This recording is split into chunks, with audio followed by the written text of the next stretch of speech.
Muito bem. Boa tarde a todos e a todas. É um prazer estar aqui em mais uma aula aberta da nossa disciplina de publicação da pesquisa clínico-qualitativa em saúde. Hoje a gente conta com a participação da Caroline Garpelli Barbosa, que é nossa ex-aluna, né, de graduação, mestrado, doutorado, já fez um percurso bem bacana pela metodologia fenomenológica existencial, trabalha com essa abordagem, né, na intersecção com a psicanálise mais recentemente também, né, Carol? Mas fortemente, né, marcada por essa tradição, fez o caminho aqui com a Pilerno, né, e tive a oportunidade de orientá-la no doutorado, né, pelo qual fiquei muito feliz. E a Carol vai nos falar hoje sobre as contribuições de uma abordagem fenomenológica existencial para a questão da pesquisa clínica qualitativa em saúde, né? Lembrando que a nossa disciplina trabalha com esses referenciais, né? E a gente se preocupou em chamar algumas pessoas que trabalham com outras abordagens e tentar pensar como que elas podem fazer uma composição. Então, como eu falei, né, a Carol é graduada, mestre e doutora aqui pela nossa Unesp de Bauru, e hoje em dia está na Unip de Sorocaba, né, e trabalha de lá, na ponte com São Paulo e na ponte com Bauru, né? Então está sempre aqui conosco. Então, prazer, Carol, te receber e mais essa oportunidade da gente conversar e trocar ideia. Tenho certeza que vai ser uma ótima oportunidade para todos. Te passo a palavra. Bom, obrigada. Bom, primeiro, boa tarde a todos e a todas, né, mais uma vez. E queria agradecer ao Érico pelo convite. Você falou de fazer pontes, né, com Bauru, e eu sinto que Bauru é sempre minha segunda casa, né, tantos anos estudando aí, né, graduação, mestrado, doutorado, então voltar ao Unesp, ainda que seja virtualmente, né, no modo online, sempre me deixa muito contente, principalmente encontrar o Érico, que me ajudou tanto aí também, né, na minha pesquisa de doutorado, foi quando eu comecei a pensar um pouco essas pontes entre fenomenologia e psicanálise. Não é exatamente o caminho que eu vou apresentar hoje eu vou me deter mais na proposta da fenomenologia existencial mesmo, mas, enfim, eu acho que, de alguma forma, como vocês são a maioria aí da psicanálise, acho que dá para vocês pensarem, né, possíveis pontes aí em relação à questão metodológica também, né, e o Érico me ajuda nesse sentido, né, dependendo de como isso for aparecer. Eu preparei uma apresentação, eu vou compartilhar aqui a tela, e aí qualquer coisa você me avisa, então, tá, Érico, porque aí eu não consigo ver vocês, tá? Só me dá um feedback se... Pode ficar tranquila. Tá. E me dá um feedback se apareceu, e se vai sair, se está em tela cheia. Está em tela cheia, bonitinha e dinâmico. Tá. Bom, então vamos lá. Para começar, assim, a falar um pouco sobre as contribuições do método fenomenológico para as pesquisas qualitativas, eu fiquei pensando um pouco assim, em relação ao quanto vocês sabem ou não, ou tiveram ou não acesso à proposta da fenomenologia, tendo em vista que hoje em dia, infelizmente, né, para mim, eu penso, a fenomenologia ela tem aparecido cada vez menos, né, acho que dentro dos cursos de graduação, e eu sinto que a importância dela, né, mesmo acho que para além da questão de uma abordagem teórica, mas acho que a importância dela na formação, né, de um aluno de graduação, principalmente, eu acho que acaba sendo subdimensionada, né, em alguns aspectos, pensando o pouco espaço, né, que ela ocupa entre as disciplinas, né, de graduação, inclusive. E como eu não sabia, né, pensando nisso, quanto vocês tiveram ou não acesso à fenomenologia enquanto filosofia, ou enquanto já pensando nessa transição, né, da fenomenologia para a psicologia, eu, enfim, trouxe só alguns aspectos bem iniciais da fenomenologia e dessa passagem para a psicologia, enfim, para vocês terem, quem de repente não teve acesso, não conhece, ou conhece muito pouco, para vocês saberem também da onde que eu estou falando e o que a fenomenologia ela traz enquanto algumas contribuições. E eu penso assim, para a gente começar a falar de método, né, fenomenológico em pesquisa, acho que um cuidado que a gente precisa ter num primeiro momento é entender que a fenomenologia ela não nasce como uma psicologia ou como uma prática clínica diferente, por exemplo, né, o pessoal aí, a maioria da psicanálise, diferente da psicanálise, que ela surge a partir da prática clínica do Freud, né? A fenomenologia não, ela surge inicialmente com Edmund Husserl, um filósofo matemático, e que apresenta a fenomenologia, a gente poderia dizer, como uma epistemologia e também como um método filosófico. E essa origem filosófica da fenomenologia, a gente pode dizer que traz algumas dificuldades quando a gente precisa pensar na passagem, né, nessa apropriação que a psicologia acaba fazendo da fenomenologia enquanto filosofia, e que não é uma apropriação que se dá, primeiro, sem dificuldades, né, não é uma apropriação isenta de dificuldades, conflitos, e porque não se trata de uma simples aplicação, né? Então, a gente não tem como pegar algo que, em sua origem, foi pensado enquanto uma filosofia, como uma epistemologia, como um método filosófico, não um método de atendimento e não um método de pesquisa. Então, não tem como a gente simplesmente pegar, né, toda a teoria fenomenológica ali pronta e simplesmente aplicá-la, né, no campo da psicologia e das práticas psicológicas. Então, eu sempre gosto de ressaltar isso, porque essa passagem, ela não se dá sem a necessidade de alguns ajustes, de adaptações, e também ela não é isenta de dificuldades, né? Então, porque no fundo a gente está falando de algo que de início aparece sem qualquer pretensão de se tornar uma teoria que pudesse ser pensada ou aplicada no âmbito da prática psicológica. E o mesmo a gente pode dizer em relação a um método de pesquisa que vai se orientar pela fenomenologia, né? Então, vejam, assim, o terreno dificultoso que a gente tem aí para pisar, né? A gente tem uma proposta filosófica que, em alguns de seus aspectos, acaba sendo apropriada pela psicologia, e em estando na psicologia, norteando, orientando aí algumas práticas terapêuticas, né, voltadas ali para o âmbito da prática clínica, da psicoterapia, a gente tem como se fosse um outro ajuste, né, uma outra apropriação aí da fenomenologia, que é pensá-la enquanto um método de pesquisa. E assim, pensando primeiro nos poréns, né, acho que nesses elementos complicadores ou dificultadores, a gente tem um outro aspecto que assim, a fenomenologia, ela não é única. A gente não tem uma única fenomenologia.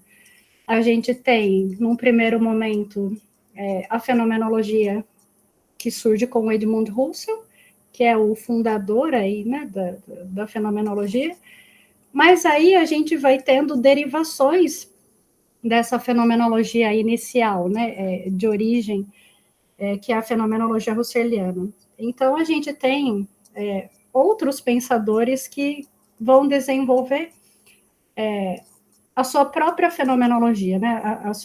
Todas bebendo da fonte husserliana, mas, de algum modo, trazendo algumas outras contribuições, trazendo alguns outros aspectos que acabam se distanciando, em grande medida, da fenomenologia original, vamos dizer assim, né? Então, eu coloquei aí, só para vocês saberem, né? A gente tem a fenomenologia hermenêutica do Heidegger, a gente tem o próprio Sartre, né, que é bastante conhecido, que embora seja muito conhecido pelo existencialismo, mas que tem um percurso muito sólido dentro da fenomenologia e desenvolve a visão existencialista em estreita conexão, né, com a fenomenologia husserliana. A gente tem o Merleau-Ponty, que vai enfatizar bastante nos estudos sobre a percepção, enfim, né, isso, só para vocês terem uma ideia, assim, do tanto de possibilidades que a gente acaba tendo quando a gente fala de fenomenologia.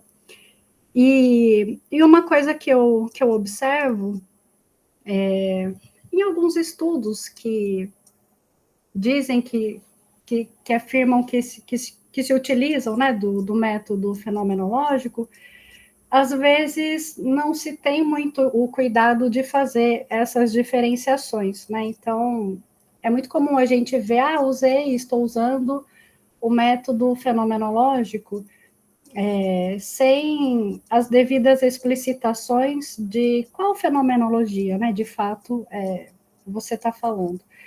Então, o mais correto, né, para a gente falar de método fenomenológico, seria que nós falássemos em métodos fenomenológicos, no plural, porque assim como nós temos várias fenomenologias, a gente tem também uma série, né, de métodos fenomenológicos que resguardam, né, eu vou apresentar o que eles têm em comum, né, eles resguardam aspectos em comuns, mas a gente não pode desconsiderar os distanciamentos também, né, de algumas dessas propostas. Bom, diante, então, dessas ressalvas iniciais, né, e das dificuldades, e se pensar o método fenomenológico, como que a gente pode pensar o lugar, então, desse método no campo da clínica e da saúde, e quais seriam as suas principais contribuições? Para a gente poder começar a entrar, então, no que seria, né, uma proposta de base fenomenológica, eu trouxe para vocês alguns fundamentos que eu entendo que estão na base de qualquer método que se denomine fenomenológico, né? Então, apesar dessas variações, apesar dessas diferenças, que fundamentos básicos ali da fenomenologia, a gente pode dizer que esses vários métodos, eles resguardam, né? Eles mantêm. E eu penso que o primeiro fundamento aí que para a gente caracterizar uma pesquisa fenomenológica se dá sobretudo mediante a atitude, né? A adoção de uma atitude que em fenomenologia a gente chama de atitude antinatural. E para mim, né, pessoalmente falando, eu sinto que essa atitude antinatural é um dos pilares básicos, né, de toda e qualquer atuação em fenomenologia, né, seja numa clínica fenomenológica, seja numa pesquisa fenomenológica, porque é uma atitude, o que seria essa atitude antinatural? Ela é uma atitude que, de certo modo, ela nos traz um convite para uma espécie de recuo em relação às nossas próprias certezas, né? E eu vejo, né, o quanto essa atitude ela se faz necessária, eu acho, não só numa pesquisa de base fenomenológica, mas se a gente pensar, sobretudo, a nossa atuação, né, enquanto psicólogos, que imagino que todo mundo que está aqui seja psicólogo, o quanto essa atitude eu acho que ela deve estar no fundamento, né? Acho que do nosso olhar, da nossa escuta, porque de alguma forma a atitude antinatural, em que ela consiste? Em de alguma maneira a gente colocar, né, entre parênteses ou em suspenso, tudo aquilo que a gente acha que sabe, né, sobre as coisas. Então, todas as nossas preconcepções, todos os conceitos, né, previamente dados, as teorizações, né, em relação àquele fenômeno que a gente está se dispondo a estudar, a investigar. E então, por isso que eu falo que seria um convite a uma atitude de recuo, né? É meio que assim, eu dou um passo atrás, né, naquilo que eu já pressuponho saber, conhecer, a fim de deixar emergir para mim, né, diante do meu olhar e da minha escuta, o fenômeno que eu estou me dispondo, né, a conhecer, né, a estudar e a compreender. E por isso, né, por isso que essa atitude ela é antinatural. É antinatural porque no dia a dia, dentro do que em fenomenologia a gente chama de atitude ou orientação natural, a gente está imerso, né, nas nossas atividades cotidianas, repetindo, né, muitas vezes aquilo que a gente já ouve, aquilo que já se sabe, porém sem que a gente tenha, né, o cuidado de parar para realmente conhecer, olhar e compreender aquilo sobre o que a gente está falando. Então, acho que um exemplo clássico, né, um exemplo do dia a dia, que a gente pode pegar aí, a gente ouve, né, muitas, agora essa época, né, de eleição, que felizmente acabou, né, a gente ouve, né, muita gente falando, mas comunismo, isso é de esquerda, isso é, né, de tal posição.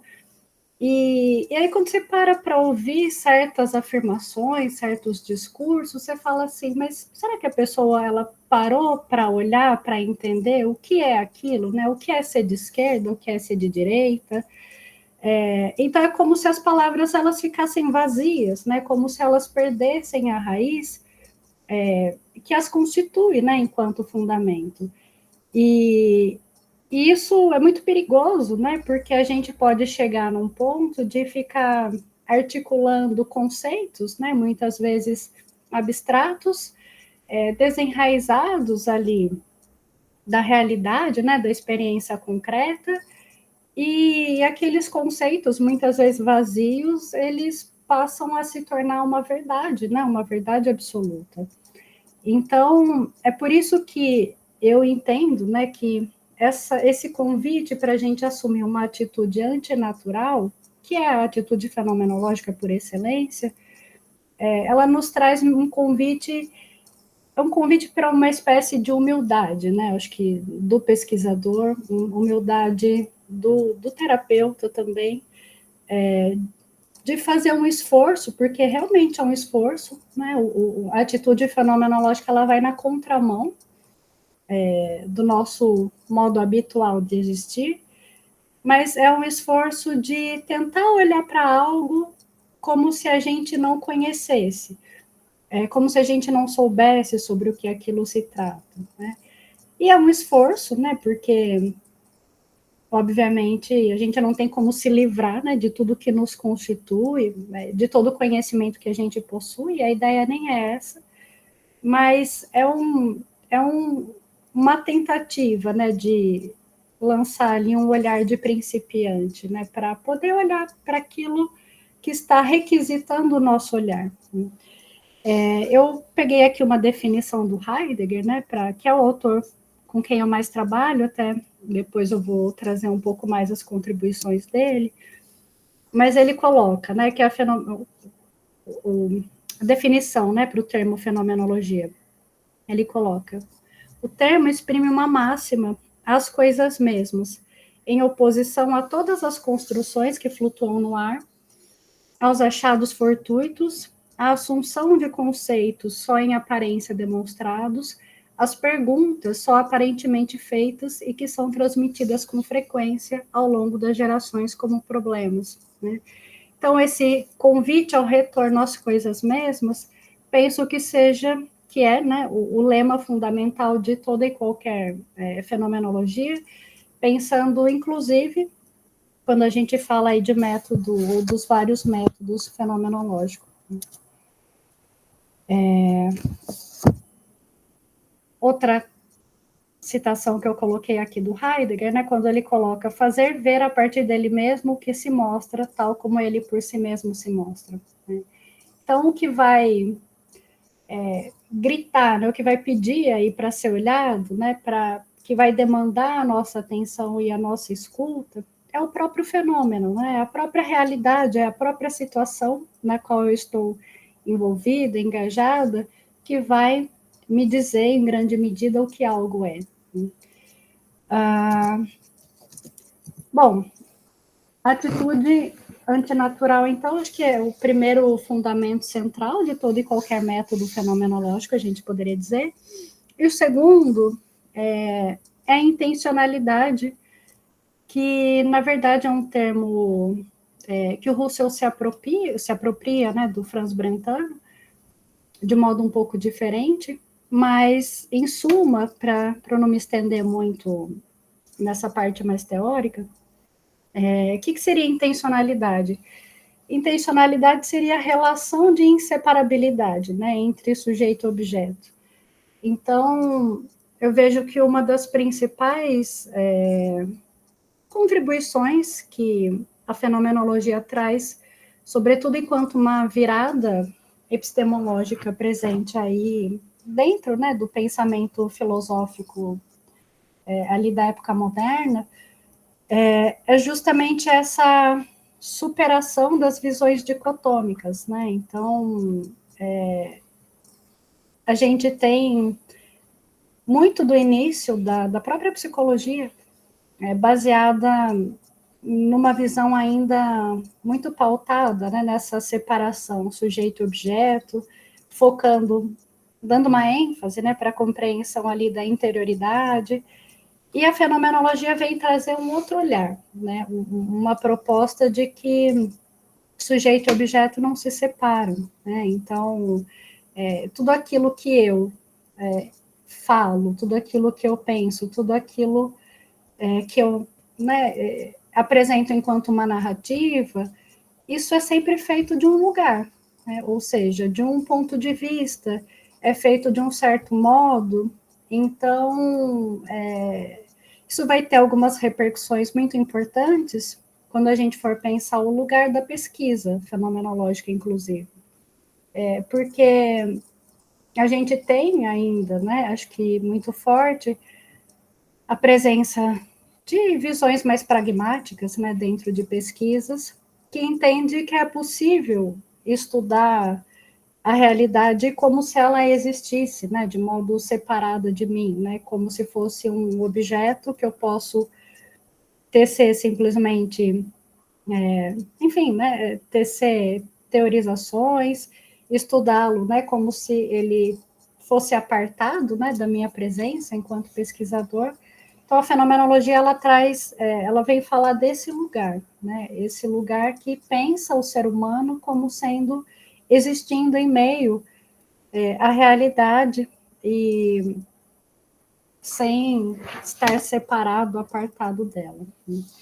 O Husserl vai trazer mais essa ideia de inseparabilidade, preso ainda a uma ideia de relação entre consciência e objeto, mas eu particularmente trabalho com uma visão mais heideggeriana, mais hermenêutica, que pensa que não está trabalhando em cima dessa ideia de consciência, né, mas a partir da ideia de que a existência se dá em situação. Mas isso eu vou falar mais adiante, quando estiver falando mais da questão metodológica diretamente. E o último fundamento, que eu entendo que está aí na base, né, de qualquer proposta metodológica de base fenomenológica, é que toda pesquisa em fenomenologia, mesmo com todas as variações, ela está sempre em busca pelo sentido da experiência, né? Então, mesmo quando a gente trabalha com... eu vou apresentar depois, né, o método clássico, né, fenomenológico, mas mesmo quando a gente trabalha com entrevistas e transcrições de entrevista, a gente vai ver que o que se busca ali não é o conteúdo em si, a palavra, necessariamente daquele discurso, daquela narrativa, mas sim aquilo que é experienciado, né? Então, eu vou usar um método fenomenológico sempre que eu quiser, de alguma maneira, saber como uma pessoa experiencia, vivencia determinada realidade, determinada situação. Então, a ênfase seria na experiência, né? Quais são os sentidos, né, dessas experiências? Tudo bem até aqui? Quer fazer algum comentário, Érico? Não, tranquilo. Tá indo muito rápido? Tá... Eu acho que para mim está tranquilo, acho que está... Tá. Então, beleza, então vou seguir. Bom, tá. Eu quis fazer essa retomada porque, como eu falei, né, eu não sei o quanto de vocês aí, o quanto vocês conhecem, né, de fenomenologia, então acho que já não ir direto já, né, para a parte metodológica, eu vejo que, enfim, acho que fica uma coisa meio que pairando no ar, né, a gente perde o solo de onde as coisas surgem. Eu trouxe duas propostas, né, para a gente poder discutir aqui, pensando mais diretamente no método fenomenológico. Eu vou trazer o método fenomenológico clássico, que é o proposto pelo Amadeus George, né, norte-americano, que a gente pode dizer que foi quem fez essa primeira, foi um dos pioneiros, né, não foi o primeiro necessariamente, mas é o mais citado, que fez essa adaptação, né, essa aplicação do método fenomenológico pensando nas pesquisas, e que é um modelo mais inspirado numa fenomenologia husserliana clássica, ainda trabalhando com a ideia de consciência, mas por que eu quis trazer esse método, ainda que não seja aquele que me orienta, vamos dizer assim, né, hoje em dia falando, porque eu acho que aqui a gente tem meio que a essência, né, do que seria boa parte dos métodos fenomenológicos que trabalham aí com entrevistas, narrativas, eles partem daqui, né? Então, boa parte deles partem do Jorge, e aí fazem algumas adaptações, alguns ajustes, a depender aí da linha fenomenológica que eles percorrem. Então, vou trazer primeiro a apresentação da proposta dele, e aí depois eu quero me enveredar mais por um caminho que para mim faz mais sentido, que seria trazer uma proposta fundada na fenomenologia hermenêutica. Bom, quando a gente pensa aqui nas etapas propostas pelo George, né, para uma pesquisa qualitativa, a gente vê que as estruturas, né, as etapas que ele propõe, né, as etapas para a realização, né, do método, não são muito diferentes das etapas que a gente encontra numa análise de conteúdo, por exemplo. Mas a gente vai encontrar, acho que, algumas especificidades aqui em relação à análise de conteúdo, acho que algumas diferenças. Então, por isso que eu vou trazer essas etapas, né? Mas, basicamente, a gente tem, num primeiro momento, a coleta de dados verbais, né, que normalmente é realizada mediante entrevista, embora não apenas mediante entrevistas, né, mas pode ser com narrativas escritas, né, também com observações, né, então não precisa ser apenas com entrevistas, né, mas de qualquer forma, aquilo ou que a gente observa, ou uma narrativa já escrita, ou mesmo as entrevistas, elas precisam se tornar um material textual depois, né, para serem analisados.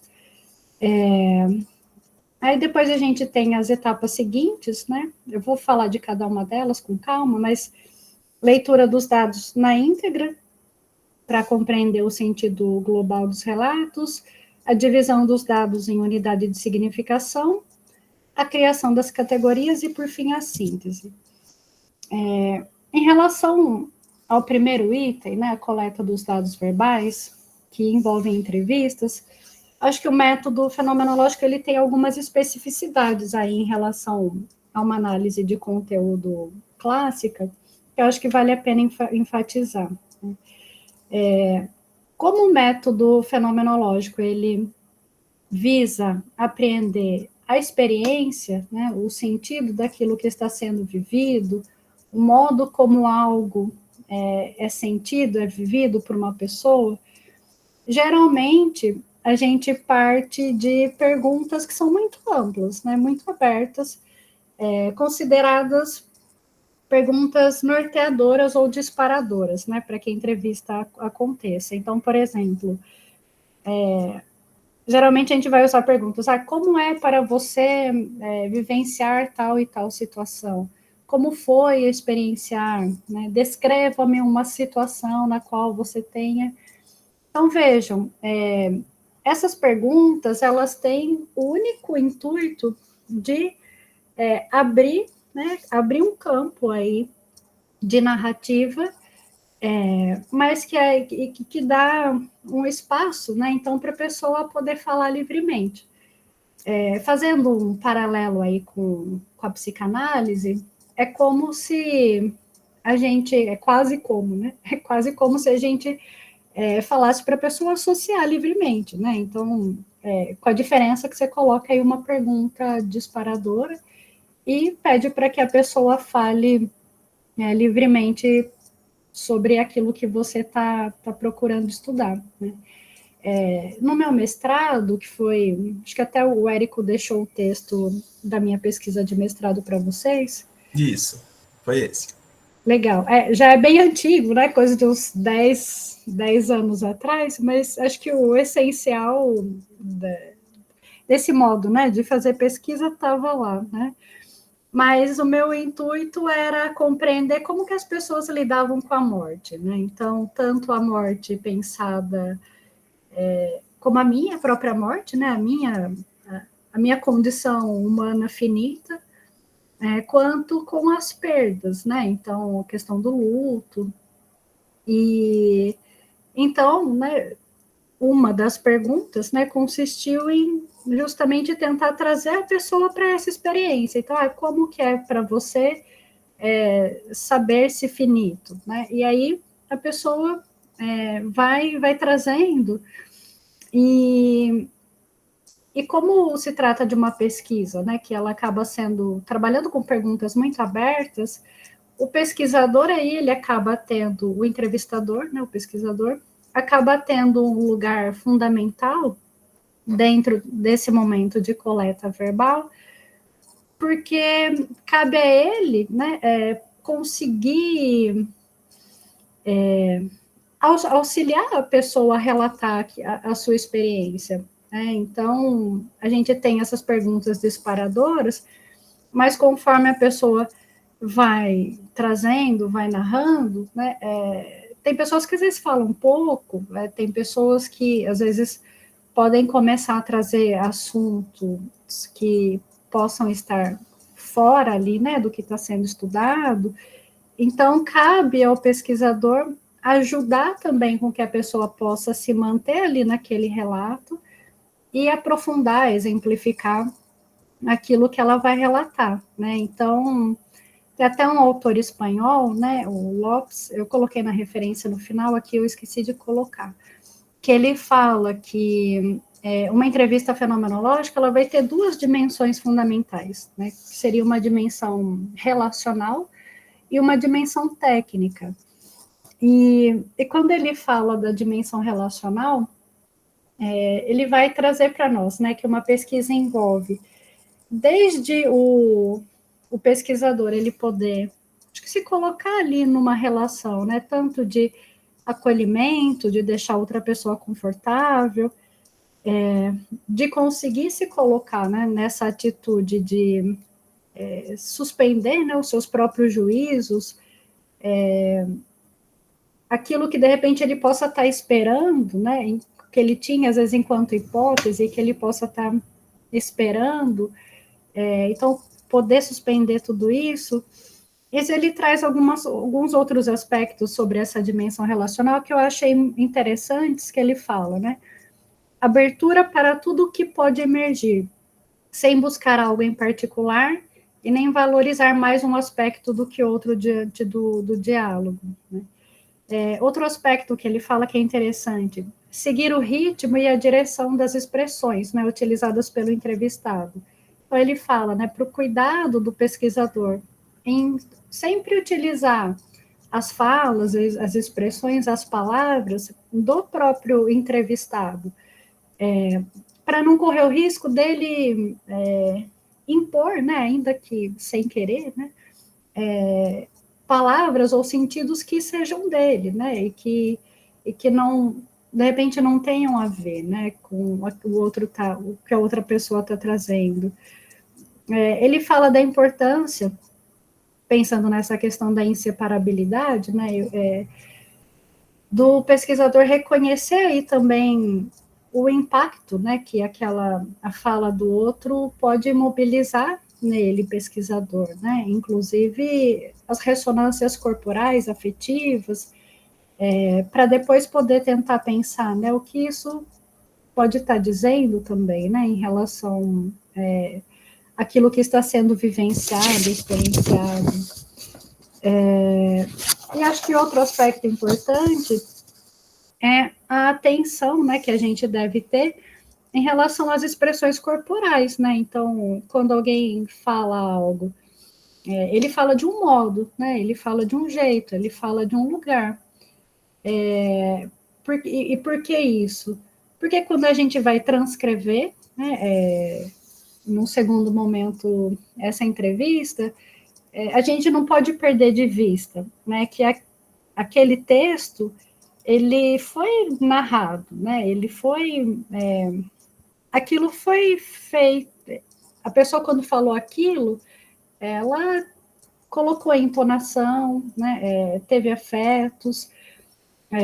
Então, o que vai me ajudar na construção, né, na apreensão dos sentidos daquela experiência, não são só as palavras, né, que estão ali naquela transcrição, mas sim também o modo como aquilo foi dito para mim. Né? Então, o entrevistador, o pesquisador, ele precisa estar atento a isso. E eu não sei, né? Depois eu não consegui assistir a aula da Cris, né? Da análise de conteúdo, mas quando a gente pensa na análise de conteúdo clássica, eu não sei se, por exemplo, esses aspectos, né, são levados em consideração, né, acho que para além do relato, né, então, que tem a ver ali com a experiência, né, também, do pesquisador ao estar junto ao outro. E isso, né, isso que eu estava falando seriam as dimensões relacionais, né, mas a gente também tem também a dimensão técnica, né, que aí demanda também, né, do pesquisador o poder favorecer com que a pessoa se mantenha, né, naquilo que está sendo dito. Então, o Lopes, né, ele fala, oferecer ao colaborador a oportunidade de se atentar a uma situação concreta que se relacione ou explicite a experiência relatada. Então, pedindo exemplos, confirmando, né, se aquilo que você está dizendo, compreendendo, é o que a pessoa, né, está querendo realmente comunicar. Ele fala não determinar a ordem ou tempo, né, em que a pessoa vai abordar certos aspectos da sua experiência. Então, e ele fala algo interessante, né, que é assim, que a gente tem que tomar cuidado, às vezes, em pesquisa, que ele fala de permitir com que o colaborador, né, da pesquisa, a pessoa colaboradora, ela fale sobre temas que aparentemente podem ser desconexos com o tema, até você certificar que realmente não tem relação com aquilo, né? Então, às vezes o pesquisador, né, às vezes na ânsia de querer voltar a pessoa para o tema, né, que está sendo estudado, para o fenômeno ali que está sendo compreendido, às vezes no primeiro movimento da pessoa falar algo para além, né, que parece que está fora, né, digamos assim, do tema, o primeiro movimento seria tentar conduzir a pessoa de volta. E ele fala, tudo bem, né, acho que a gente precisa em algum momento trazer a pessoa de volta, se realmente a gente perceber que ela está indo para um outro lugar, né, desviando para um rumo que não tenha realmente nada a ver com aquela experiência. Mas isso não deve ser feito de modo apressado, né, porque a gente que, enfim, atua enquanto psicoterapeuta sabe, né, o quanto as falas aí, elas não são lineares, né, e certos desvios aparentes, né, aparentemente desvios, vão me conectar, né, às vezes com aquela experiência que estava sendo dita. Então, é preciso ter essa atenção também, né, de deixar, né, que a pessoa fale também sobre temas que parecem, em algum momento, ser desconexos, né, porque podem não ser.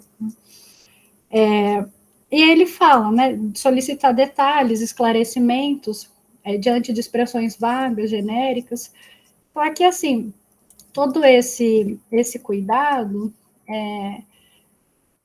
por, né, a fenomenologia, ela trabalhar muito, né, com descrições, né, descrições de experiências, descrições daquilo que está sendo vivenciado.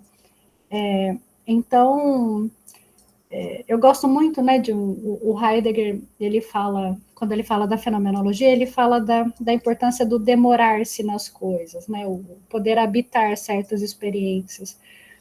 E quando eu disse para vocês lá da atitude, né, fenomenológica antinatural, e de voltar às coisas mesmas, né, isso tem a ver com demorar-se, né, um poder habitar certas experiências, se demorar naquilo, realmente da escuta, né, aquilo que está emergindo enquanto uma experiência. Então, eu não posso simplesmente passar, né, rapidamente, a partir do princípio que eu entendi, sem convidar a pessoa, muitas vezes, para ficar mais naquilo, exemplificar melhor, né? Então, aí depende também da habilidade do pesquisador, né? Auxiliar nesse processo. A próxima etapa, a leitura dos dados na íntegra, né? Vou falar mais rapidamente, mas, resumidamente, o que seria? A gente transcreve, né, a entrevista, ela é toda transcrita na íntegra, e o cuidado que a gente deve ter só vou estabelecer quais são as categorias de análise ou separar as unidades de significado depois que eu ler aquele material na sua totalidade. Ainda que, né, a gente possa ter feito a entrevista e tenha já uma ideia do todo, é diferente, né, você pegar o material transcrito e acompanhar todo o movimento, né, que vai emergindo ali e fazer, né, o movimento de separar as categorias só depois de ter essa ideia de totalidade, né? E por quê? Porque nenhum aspecto, né, ele pode ser tomado, né, desvinculado, né, desse todo.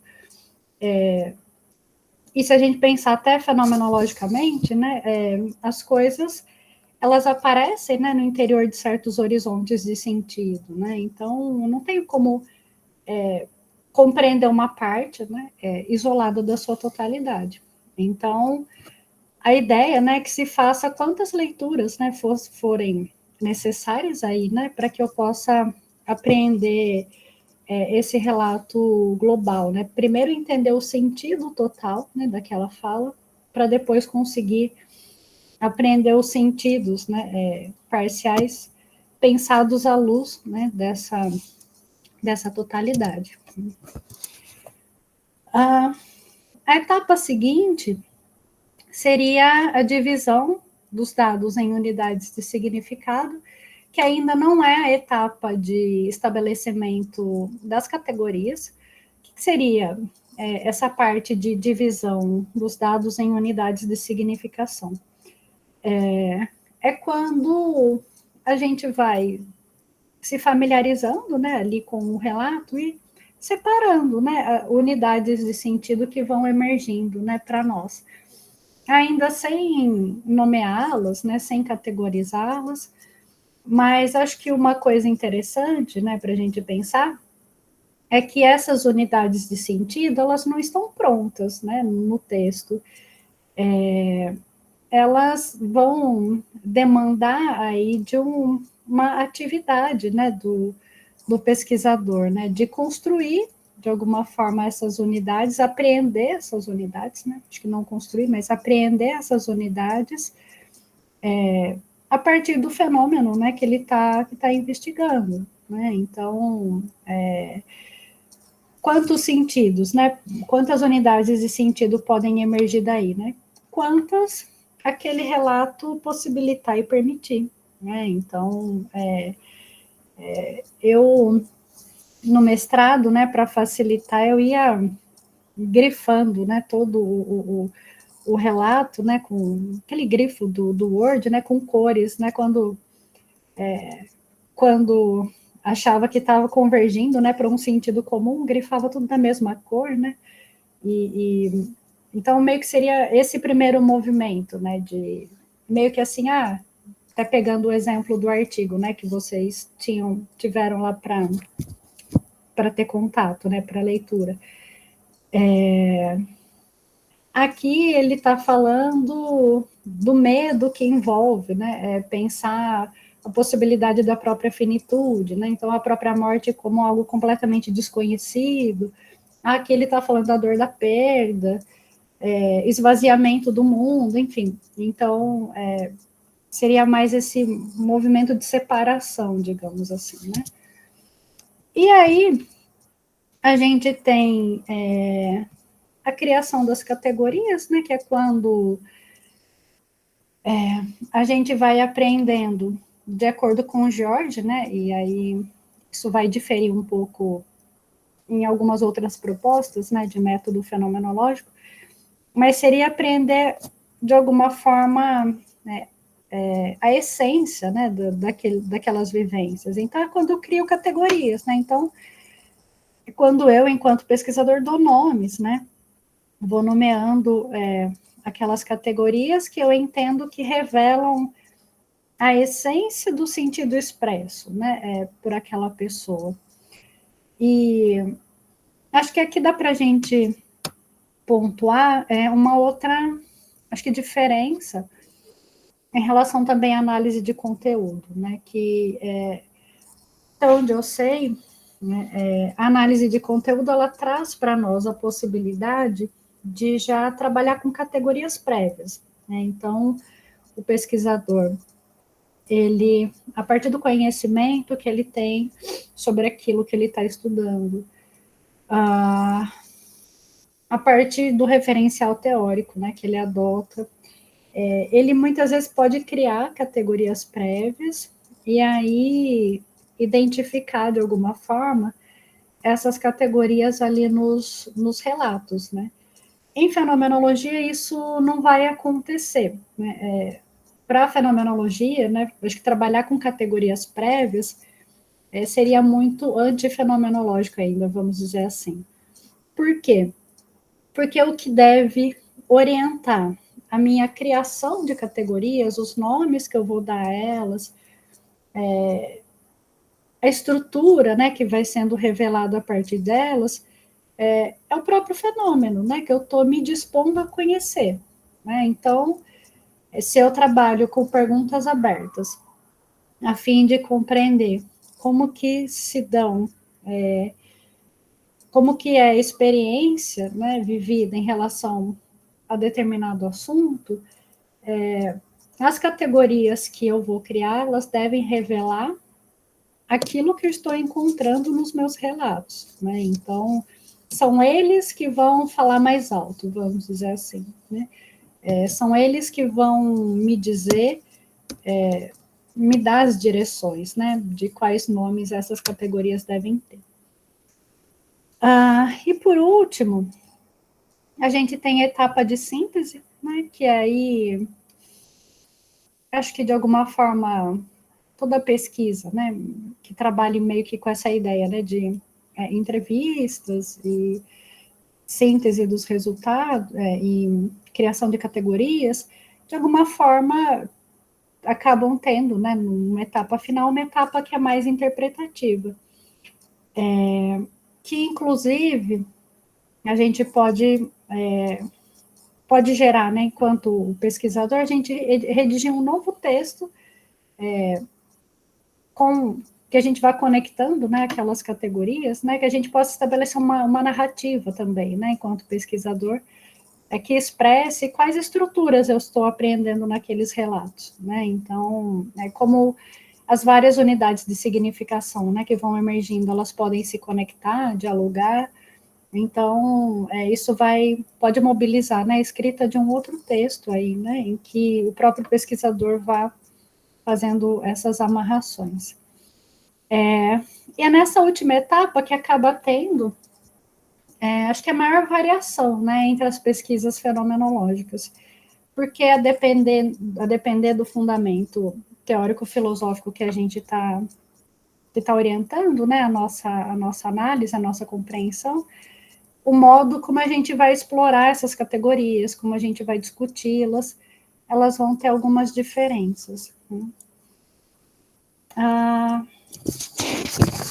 Bom, essa foi, como eu falei para vocês, né, a proposta mais clássica que a gente tem dentro do método fenomenológico. Mas, como eu disse de início, eu particularmente, embora tenha ido, né, para uma direção semelhante aí na minha pesquisa de mestrado, hoje em dia eu penso, né, acho que a pesquisa fenomenológica é muito mais de um lugar da fenomenologia hermenêutica, né, com origem lá no Martin Heidegger, próprio Gadamer, né, que trabalha com hermenêutica filosófica, do que numa fenomenologia mais husserliana, né, que é a que o Jorge acaba propondo. E aí eu queria falar um pouco desse lugar, né, onde eu me situo, e trazer para vocês, acho, como que a gente pode também pensar uma pesquisa fenomenológica a partir de uma visão hermenêutica, né? Porque eu entendo que, de alguma forma, ela traz algumas ampliações, né, a esse método mais tradicional que o Jorge apresenta para nós. Né? Vocês têm alguma dúvida, gente, até aqui? Querem falar alguma coisa? Sei, o Érico falou que 3 horas ele ia sair resolver umas coisas, não sei se ele está aí ou não. Eu estou ainda. Você tá? Ainda estou, não saí ainda, mas eu estou. Tá. Mas... Você quer aproveitar e falar alguma coisa, Érico? Não, eu acho assim que essa apresentação do método fenomenológico clássico está super enxuta, super direta, né? E eu acho que traça bem, né? Talvez o contraponto, né? Com a análise de conteúdo mais clássica, né? De categorias pré-formadas, né? E acho que é muito esclarecedor mesmo, né? Então, acho que tá tranquilo. Mas acho que o gostoso é agora, né? Ver onde vai as contribuições mais recentes, né? E seu olhar, acho que é lá que vai ficar mais interessante. Mas deixa para o pessoal falar também, se alguém quiser comentar ou perguntar, né? Porque, de fato, né, o método do George é o mais citado mesmo, né? Eu achei muito legal você ter trazido, porque quase sempre é ele, né? E tem essa apropriação meio americana, né? Que foi feita da fenomenologia e para as metodologias qualitativas, então ele é a grande referência mesmo. Então, acho que é bem bacana começar por aí. Mas vamos perguntar para as outras pessoas se elas têm dúvidas ou comentários. E aí, alguém quer perguntar alguma coisa?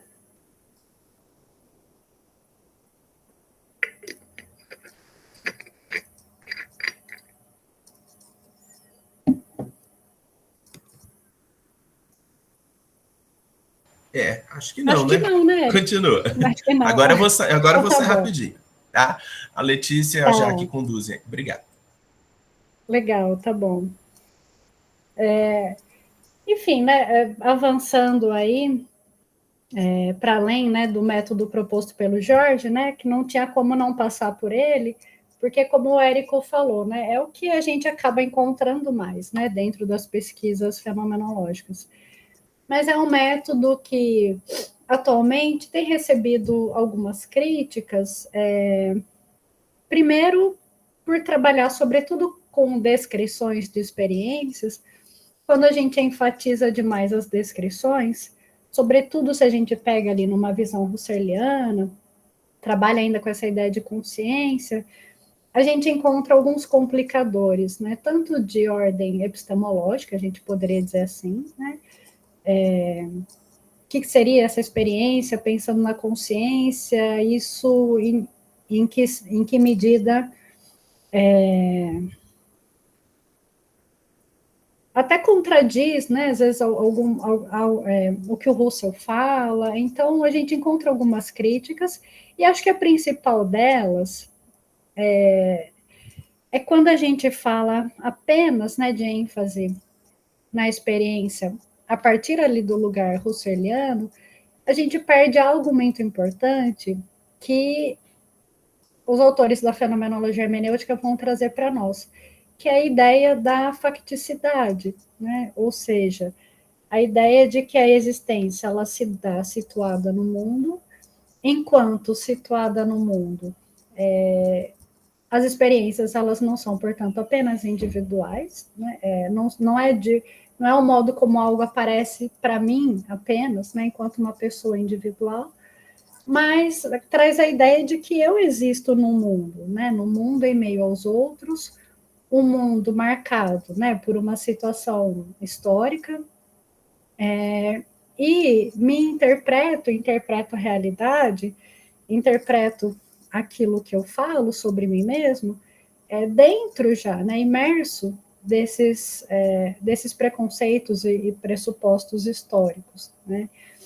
E que é algo que eu vejo que a fenomenologia husserliana, né, e um método que segue por aí, acaba perdendo, né, que seria perder um pouco de como as nossas experiências elas se constituem historicamente, elas falam, né, de uma certa época histórica, né, o modo como aquilo me afeta é algo, né, os sentidos, né, os sentidos que aparecem para mim, né, eles não são só meus, né, mas são partilhados, são sentidos partilhados com outras pessoas no mundo.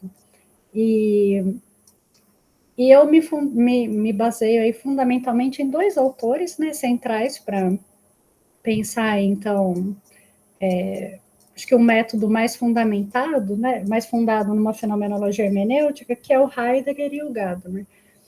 E para ambos, né, a gente pode dizer que a existência ela é fática, né? Então, como eu estava dizendo, que a gente existe, né, em meio ao mundo. Esse mundo ele já traz para nós uma série de preconceitos, né?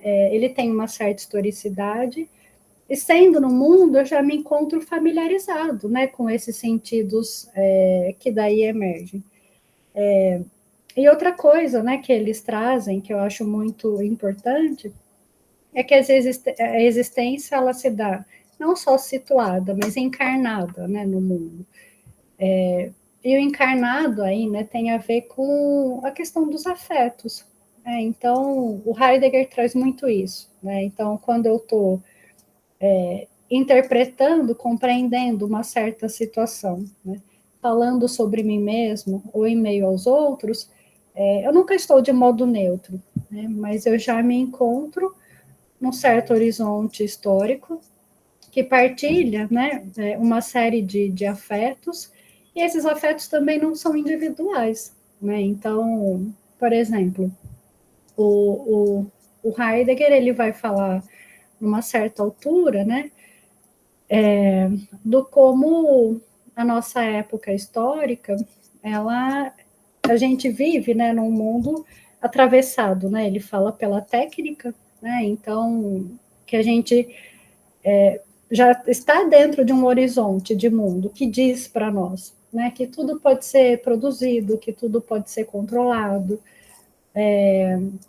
que as coisas precisam acontecer de modo rápido, e que isso, né, acaba fazendo com que a gente partilhe, né, de um afeto, né, um afeto partilhado, que ele fala que é um afeto de época, que é um afeto do tédio, né? Então, cada vez mais, né, ele fala, as pessoas vão se tornando desinteressantes para si mesmas, não veem sentido em nada, vai emergindo aí, né, uma experiência de vazio existencial, em que a gente pode, né, conectar com esse horizonte histórico, né, um afeto muito presente no atual horizonte histórico, em que não dá tempo também, né, para que as coisas aconteçam, para que as experiências emerjam, né, no seu próprio tempo, para que as pessoas se apropriem, né, daquilo que está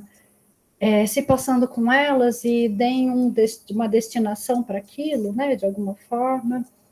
Então, quando a gente está falando aí de uma existência enraizada no mundo, no fundo é tudo isso que está em jogo, né? O quanto uma fala, né, quanto um relato, quanto uma narrativa de alguém, ela não revela, ela não diz só, né, daquela pessoa, ela não diz só daquela experiência, mas ela também diz de uma época, ela diz de um tempo, né, ela diz de um tempo histórico, ela diz de um modo, né, comum da gente ser afetado pelas coisas. E outro aspecto, né, que eu acho essencial que a hermenêutica traz e que eu vejo que a fenomenologia husserliana ela acaba perdendo, né, que é a dimensão da linguagem, né? O Husserl praticamente não fala de linguagem. E quando a gente vem para uma visão hermenêutica, o Gadamer vai falar, né, que não há sentido e nem pensamento fora, né, de um horizonte de linguagem. Então, as implicações disso, né, são muito radicais, né, porque quando a gente pensa aquilo que eu falo, mas não só o que eu falo, aquilo que eu faço, aquilo que eu penso, o modo como eu me coloco, os pressupostos, né, de onde eu parto, tudo isso é linguagem, né, tudo isso está fundado na linguagem. E a linguagem, então, não é algo desvinculado, né, a gente poderia dizer assim, da situação histórica, né, na qual ela acontece. Então, ele vai dar um outro peso aí, né, para a dimensão da linguagem, e vai trazer para nós uma outra possibilidade, né, de se compreender, inclusive, a narrativa. E acho que um outro aspecto, aqui eu estou trazendo só alguns aspectos teóricos, né, para vocês saberem aí de onde eu estou falando, né. Acho que um outro aspecto, né, que a gente encontra tanto no Heidegger quanto no Gadamer, e que eu acho que tem tudo a ver com a nossa atitude aí enquanto pesquisador, né, é a colocação da ideia, né, de que perguntar é um gesto humano fundamental. Né? E, embora isso pareça óbvio, né, mas, sobretudo quando a gente vai para uma pesquisa, eu acho que o convite, né, que a fenomenologia hermenêutica nos faz, de alguma forma, é de poder abrir espaço, né, para que novas perguntas elas sejam colocadas. E se a gente for parar para pensar, isso tem tudo a ver, né, com como a gente pensa, né? Pode pensar o que é uma pesquisa, né? Uma pesquisa, sobretudo, é uma inquietação, né? E que tem a ver com a inquietação humana, né, de simplesmente se deparar, né, diante da vida e se deparar diante de si mesmo e pensar o que é que eu estou fazendo, né, o que é isso, né, quem sou eu, né. Então, a pergunta, né, sobre si mesmo, a pergunta sobre o sentido da minha existência, da existência das coisas, é um gesto humano fundamental no sentido que nos constitui, né, enquanto seres humanos. E a gente muitas vezes perde de vista, né, que pesquisa, né, implica em poder abrir para novos sentidos, né, e se colocar a caminho, e às vezes a gente fica muito preso na necessidade de dar respostas, né, acho que de responder àquela indagação que foi colocada, que também faz parte, né, claro, da nossa tarefa enquanto pesquisador, mas a gente não pode se esquecer, né, que o fundamental de qualquer pesquisa, né, acho que mais do que as respostas que ela pode conferir, são as novas perguntas, né, que elas podem abrir. E isso eu vejo que qualquer pesquisa, né, que a gente pense dentro de uma fenomenologia hermenêutica, ela tem que estar situada nessa atitude fundamental, né, de perguntar. Bom, falei aqui muito brevemente, né, sobre acho que alguns fundamentos básicos, né, da fenomenologia hermenêutica, mas acho que o legal seria a gente pensar quais são as consequências, né, acho que dessas ideias, né, para o modo como uma pesquisa fenomenológica pode ser pensada. Né? E eu acho que uma delas, né, algo que eu já até comentei, que é que os relatos, né, daquilo que é experienciado, eles vão revelar mais, né, do que as estruturas essenciais ali, né. Eles vão revelar o próprio mundo e a época em que a gente se situa. Então, por exemplo, uma coisa que eu tenho acho que tentado pensar um pouco, né, ultimamente, em relação a esse esvaziamento, né, de sentido que a gente tem observado, sobretudo, algo que eu tenho notado, né, sobretudo entre jovens, né, de 20, 30 anos, mais ou menos, é algo com o que eu me deparo, tenho me deparado muito no consultório, mas não só, né, acho que em alguns grupos de supervisão que envolvem, sobretudo, atendimentos de estudantes, né, de estudantes universitários, alunos de pós-graduação, inclusive, tem me chamado, né, acho que a me atentar, né, para essa dimensão do modo como os relatos eles têm revelado, acho que uma perda de perspectiva, de futuro. E me parece que, não sei, né, ainda não parei para olhar para isso com calma, mas que depois da pandemia, isso parece que está cada vez mais intenso, né? Então, acho que uma coisa para a gente pensar, né, como as pessoas têm se relacionado, por exemplo, com o trabalho, que aparece muito, né, acho que alguns relatos aí da clínica, né, pensando aí trabalho, não só trabalho fora, né, da vida acadêmica, mas inclusive trabalho acadêmico, né, então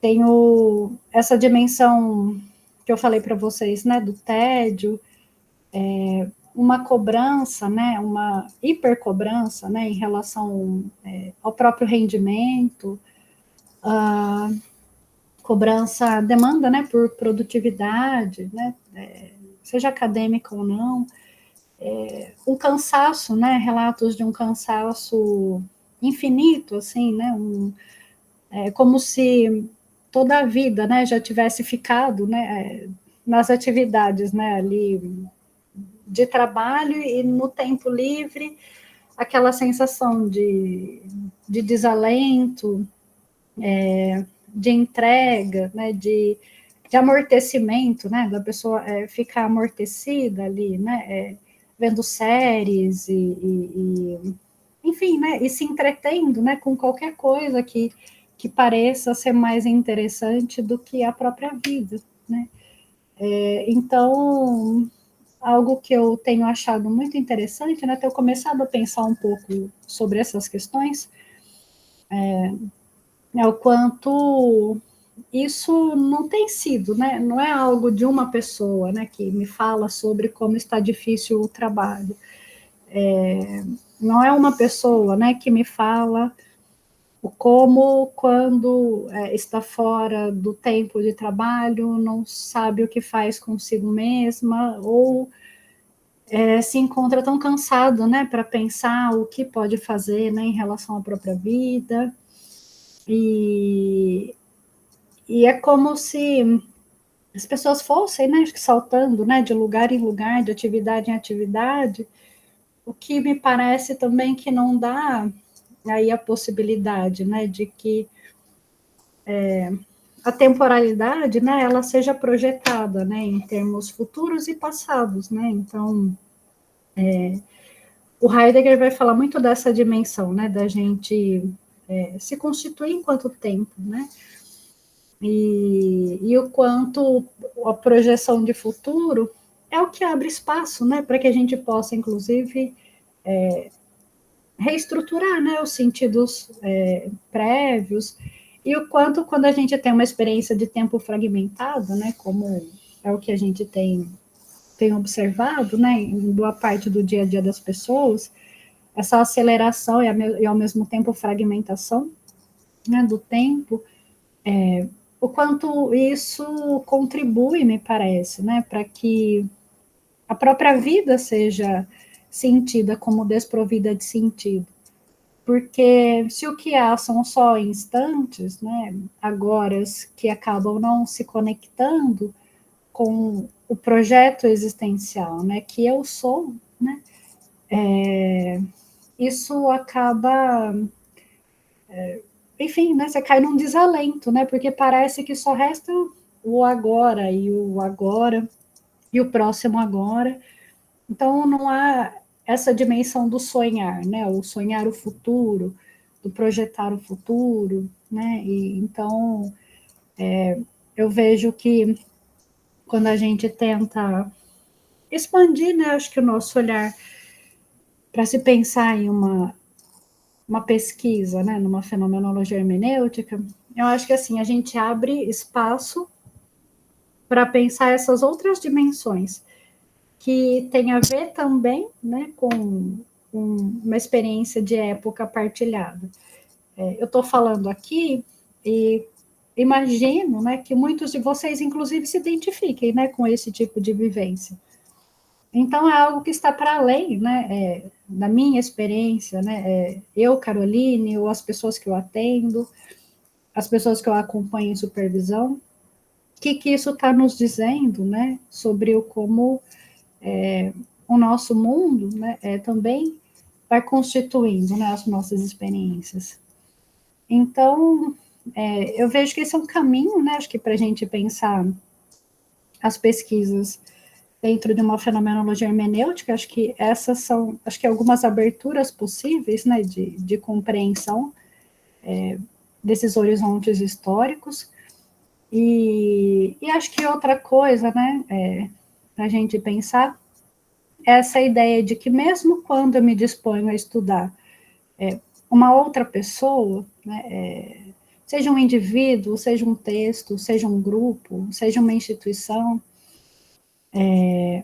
esse outro não pode ser tomado, né, como um simples objeto de análise, como se eu pudesse, né, abarcá-lo por completo, né, então, ainda que a gente possa ter algumas aproximações, algumas compreensões, né, como eu estava trazendo nesses exemplos, o outro sempre resguarda uma dimensão de alteridade e que me parece que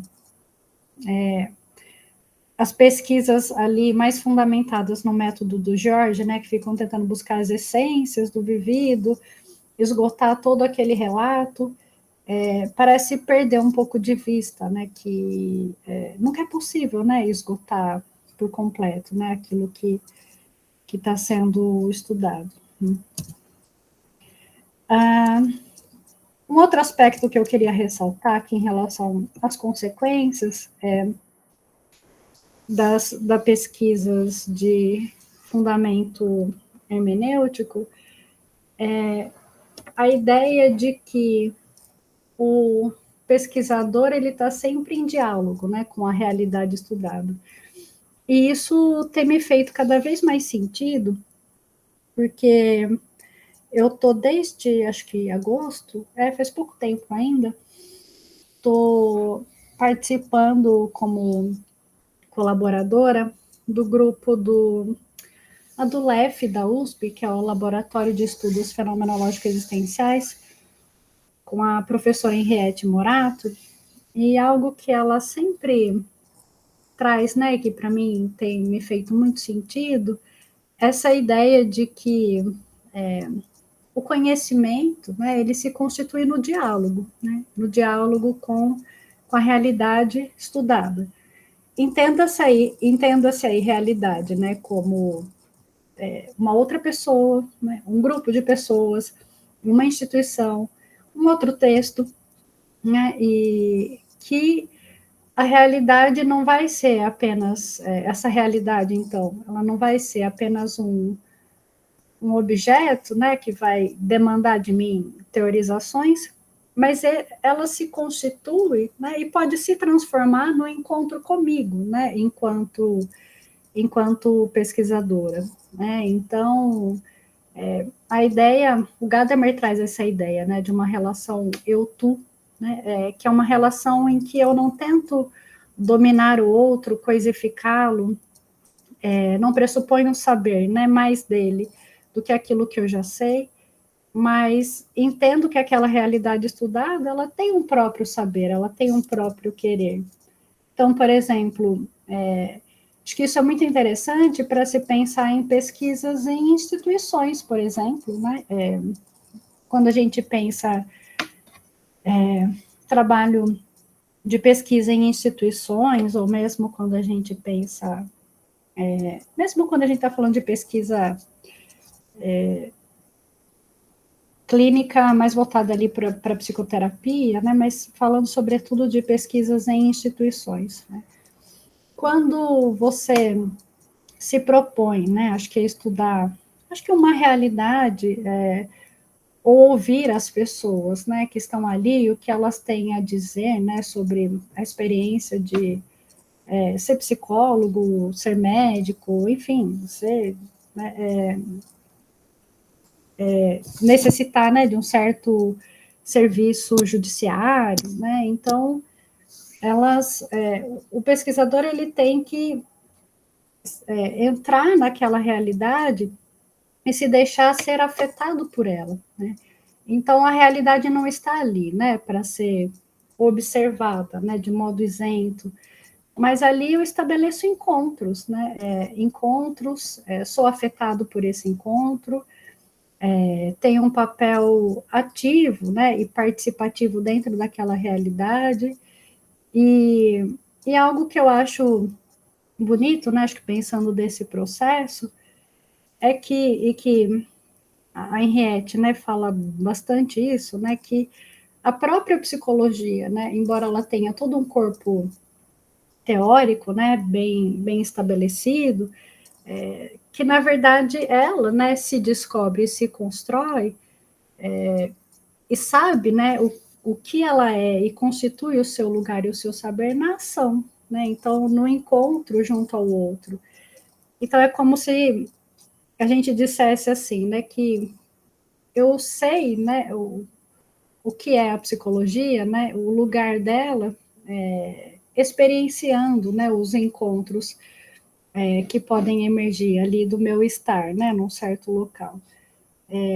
Então, e eu acho isso muito fenomenológico, né, se a gente for parar para pensar, porque eu não vou, né, para algum lugar, para alguma realidade, conhecer alguma realidade cheio, né, das sacolas, né, dos saberes, né, que estão em mim, né, obviamente estão, me constituem enquanto pessoa, mas é o encontro, né, é a situação que vai me dizer, né, o que algo é, né, e como aquilo pode, inclusive, se transformar, né, então, eu acho diferente ali do George, né, que quando propõe uma ideia, né, de que na entrevista a pessoa ela vai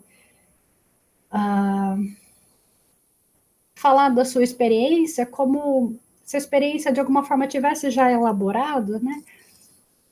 Aqui a gente parte, né, da ideia de que o encontro pode fazer emergir algo nunca pensado, né, pelaquela pessoa que está participando, né, da entrevista, por exemplo. Só que acho que um outro acréscimo, né, é que abre-se aí, então, possibilidades de trabalhar não só com entrevista, né, mas também com rodas de conversa, né, diários de bordo, que o pesquisador mesmo, né, vai fazer sobre o estar dele, né, numa certa instituição, sobre a experiência do próprio pesquisador, a atitude cartográfica, né, de explorar, né, certos espaços institucionais, certas realidades, como aquele que vai descobrir e criar rotas, né, criar caminhos, descobrir uma certa realidade não dada, né, não pronta. E tudo isso para se pensar, né, que o essencial aí, né, de uma pesquisa em fenomenologia hermenêutica é poder se colocar, né, nessa atitude de abertura à alteridade, que para mim tem muito a ver com a atitude clínica, né? Então, acho que uma coisa que para mim hoje tem feito muito sentido é eu tentar não desvincular, né, essa ideia de o fazer pesquisa da atitude clínica, né? Então, eu vejo que o fazer pesquisa dentro de uma proposta, né, fenomenológica hermenêutica, é também se colocar a caminho, né, como um clínico que se dispõe, né, a compreender, né, o sentido, né, das falas, das experiências, né, das pessoas que ele está atendendo, né? Então, eu vejo muito essa conexão e o que faz com que uma entrevista, por exemplo, ela não seja, né, apenas então um simples momento de coleta de dados, né, mas é um espaço, né, de possibilidade para que a pessoa também que está participando, né, ela possa perceber a si mesma, né, de outras, sob outras perspectivas. Então, dar à pessoa, né, participante, a possibilidade de narrar, né, e poder costurar, né, aquela experiência, né, num fio de sentido, de alguma forma dar para ela também, né, a possibilidade de nomear, né, aquilo que até então pode ainda não ter sido nomeado. E então, por exemplo, né, voltando no que eu estava dizendo antes, em relação ao meu interesse, né, sobre, acho que pensar essas experiências, né, de perda de sentido, né, da cobrança, né, pela produtividade, o do não parar, né, de, enfim, de ser jogado, né, para lá e para cá na existência, como se fosse uma bolinha de pinball, né, não sei, acho que vocês conhecem aquele jogo, né, de pinball, né, às vezes eu tenho a impressão que na época, assim, na loucura que a gente vive, eu brinco que a gente parece uma bolinha de pinball, né, que você puxa o negócio, ela vai batendo, né, de um lugar para outro, de um lugar a outro, e parece que tudo que importa é não deixar a bolinha parar, né? Mas isso tem um preço, né? E por que, né, a gente não pode pensar como um momento de participação numa pesquisa, não só em que a pessoa vai ser entrevistada, mas, por exemplo, pensar a pesquisa a partir de uma roda de conversa, ouvir as pessoas, né, sobre os espaços institucionais nos quais elas trabalham, porque isso não pode ser considerado também um momento, né, de parada e de abertura, para que algo possa ser experienciado, nomeado, narrado, para que a própria pessoa também possa se perceber, né, partilhar algo, muitas vezes não comunicado, não partilhado, né, pensando o isolamento, né, em que o individualismo, né, que cada vez mais a sociedade atual nos impõe, né, o falar, né, sobre si, sobre a sua experiência, pode também ser, né, uma experiência de partilhar, né, no sentido de transmitir, né, aquilo que está sendo vivido, né, ser acolhido dentro daquela experiência, e trazer à luz, né, de alguma forma, algo até então não percebido, né, não nomeado e não partilhado, né? Então, eu penso que a pesquisa ela também pode estar nesse outro lugar, né? Que não deixa de ser, a gente pode dizer, um lugar de cuidado, né? Então, a professora Carmen Barreto e a Henriette Morato, nós temos um capítulo, né, sobre ação clínica que eu gosto bastante, e aí elas colocam, né, sobre ação clínica, elas falam o seguinte, né, que o espaço da clínica, né, mas que eu vejo também como sendo o espaço da pesquisa, é o espaço aberto, condição de possibilidade para a emergência de uma transformação não produzida, mas emergente em forma de reflexão, aqui compreendida como quebra do estabelecido e condição condição necessária para um novo olhar poder emergir, né? Então, quando a gente pensa numa possibilidade de pesquisa hermenêutica, ela envolve essa atitude, né, de abertura para o contato com a alteridade, né? Não deixa de ser condição de possibilidade para o encontro humano e, de alguma forma, condição de possibilidade, né, para, acho que, produzir rupturas, né, pequenas rupturas em certas realidades já estagnadas, já sedimentadas, né, já reificadas, cristalizadas.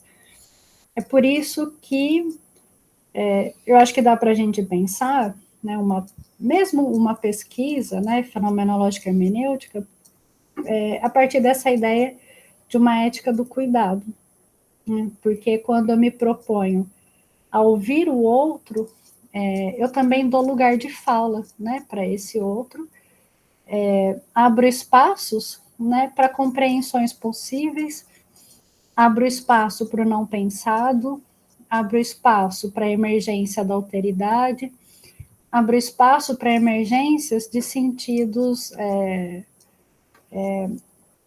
que estavam velados, né? É por isso que, assim, quando a gente vai para uma visão hermenêutica, a gente não deve pensar o método simplesmente como um conjunto de procedimentos e etapas que vão ser aplicados, né, de modo instrumental e utilitarista, que eu acho que o que pode acontecer quando a gente pega, né, um método como aquele proposto pelo George e aplica, né? Porque a fenomenologia, acho que as contribuições que ela tem para nos dar são muito mais amplas, né, do que um simples conjuntos, né, de etapas e procedimentos. Eu acho que a contribuição dela está para muito além disso, né?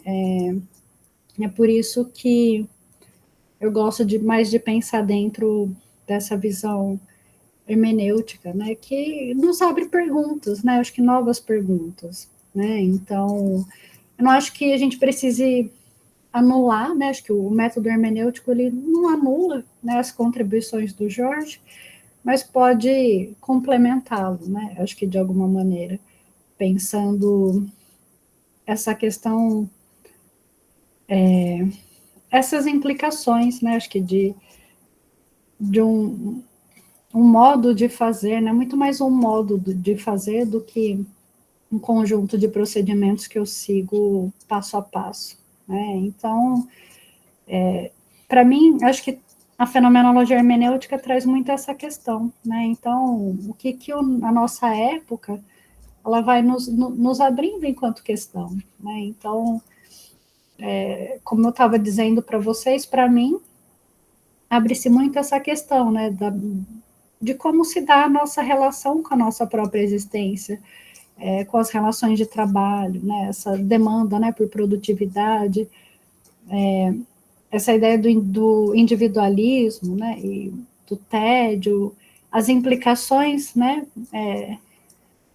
desse cenário histórico para o modo como a gente se relaciona, né, com o nosso próprio corpo, com o tempo, com o espaço, quais as implicações disso, os impactos disso, né, na subjetividade, e as implicações éticas aí, né, e políticas, por que não, da nossa ação também, né, enquanto pesquisadores, né, então, eu acho que quando a gente vai por essa perspectiva, eu vejo que clínica e pesquisa, elas convergem, né, muito mais do que se separam, né. Eu tinha posto um último tópico aqui, mas que eu acho que eu já fui adiantando na minha apresentação, que é sobre a especificidade, né, do método fenomenológico em relação a outras formas de análise de conteúdo. Então, acho que eu vou pular, porque de alguma forma acho que eu já fui fazendo, né, tecendo essas amarrações. E acho que é isso. Você tá aí, Érico?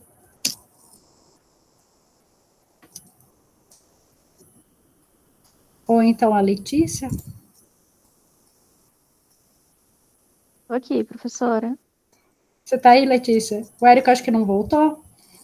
Acho que não, né? Então, ele falou que ia dar uma saidinha, mas que ele já retornava. Uhum.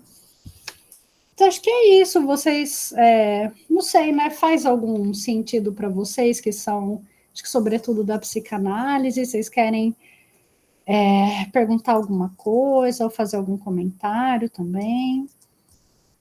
Fiquem livres.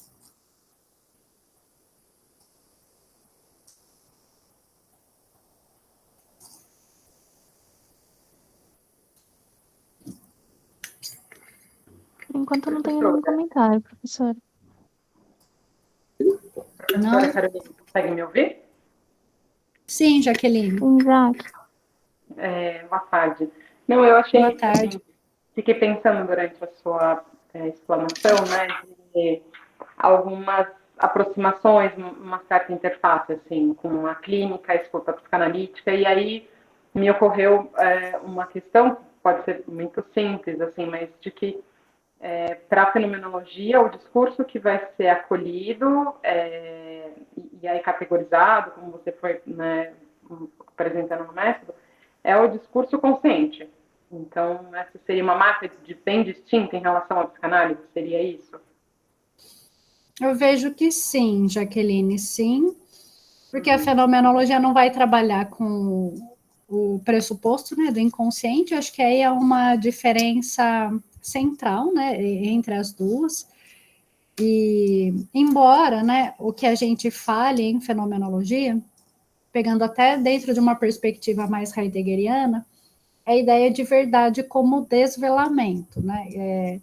Então, assim, daria por aí para fazer algumas interfaces até com uma possível ideia de inconsciente, mas não como inconsciente enquanto estrutura, né? Isso na fenomenologia a gente não trabalha mesmo, mas com a ideia de que há sentidos que estão velados, né? E que não estão totalmente explicitados, mas que podem ser apreendidos, compreendidos a partir da totalidade daquela narrativa, né?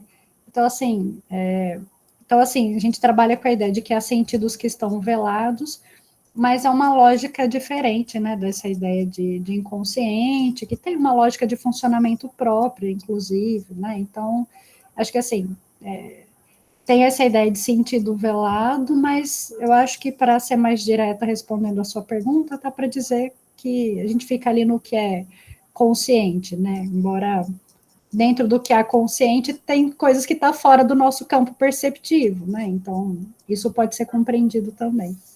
Ah, legal, bacana. Então, é mais para saber se eu tinha conseguido entender mesmo. Então, foi dessa forma que eu compreendi. Obrigada, foi muito boa a sua explanação. Obrigada, Jaqueline. E aí, mais alguém?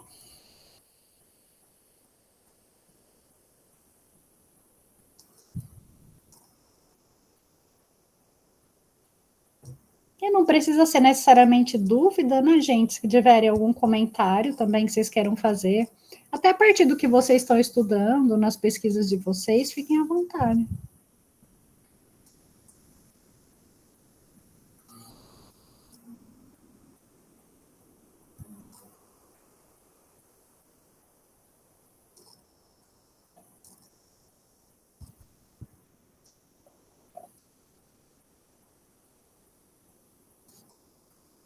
Não?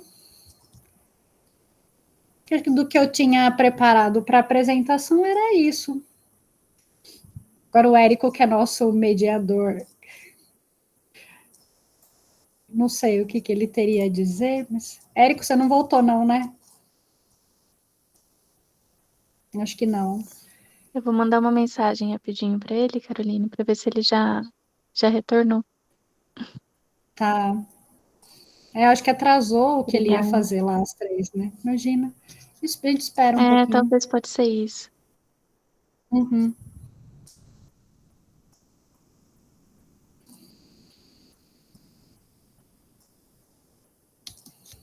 Essa apresentação aqui que eu fiz, eu foquei mais no que é específico da fenomenologia mesmo, né? Mas no meu doutorado fiz umas pontes aí com a visão heideggeriana, a psicanálise freudiana a partir de uma leitura mais contemporânea, e inclusive lá eu utilizei o método fenomenológico hermenêutico pensando pesquisa teórica, né? Então, só fazendo acréscimo aqui, né, eu acabei enfatizando mais aqui na minha apresentação a questão de pesquisa de campo, né, entrevistas ou conhecer determinadas instituições, mas essa atitude, né, ela atravessa, ela pode ser levada, né, inclusive para a gente pensar a elaboração de uma pesquisa teórica, né, então essa ideia de que pode emergir algo novo, né, no encontro do pesquisador com a realidade estudada, né, também está ali presente, né, então trabalhei lá com a ideia de diálogo, né, de texto Freud e Heidegger, né, mas também me colocando em diálogo, né, com essas duas tradições, com a ideia de poder fazer emergir, né, algo outro, né, e acho que aí entra a dimensão do processo criativo também, né, da pesquisa. Então, embora eu tenha enfatizado na minha apresentação mais essa questão clínica ou de entrevistas e realidades institucionais, a gente pode pensar essa mesma lógica, né, dentro do horizonte de pesquisas teóricas, inclusive.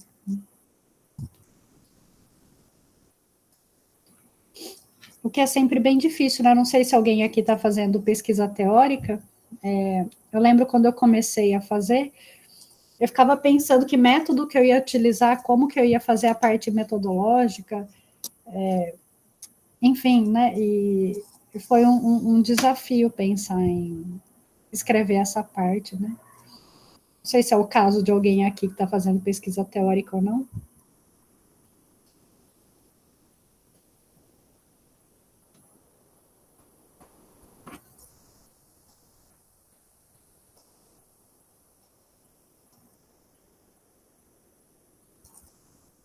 Acabei migrando para pesquisa teórica, né, durante o projeto de pesquisa, e realmente tem esse desafio, assim, né, de, pelo menos na minha experiência, né, do meu percurso, eu sentia que era muito mais, sei lá, não sei se fácil exatamente, né, mas mais visível poder encontrar um método, um caminho, pela pelas pesquisas com entrevistas ou outros tipos de coleta de dados, né, do que na pesquisa teórica, sendo que essa seria a minha primeira experiência com esse tipo de método, né?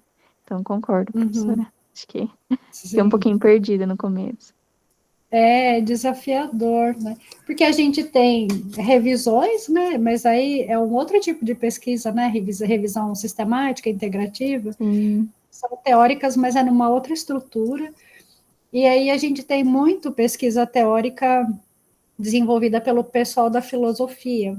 E quando a gente pega os trabalhos deles, enfim, aí conforme as áreas, né?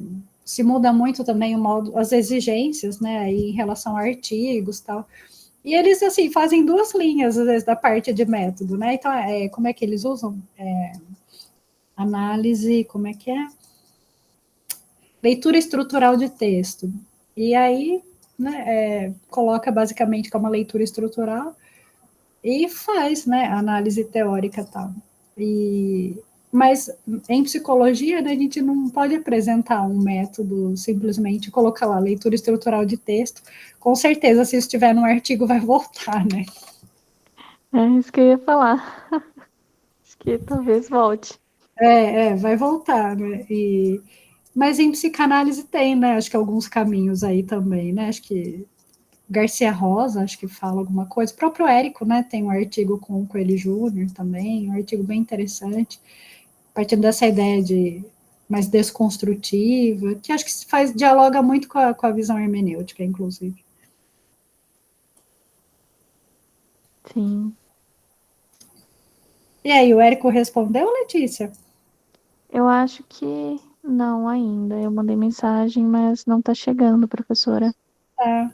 Senão a gente pode encerrar também, né? Porque o horário é até às 4. Acho que para mim tranquilo. Depois eu falo com o Érico também, não tem Tudo problema. bem.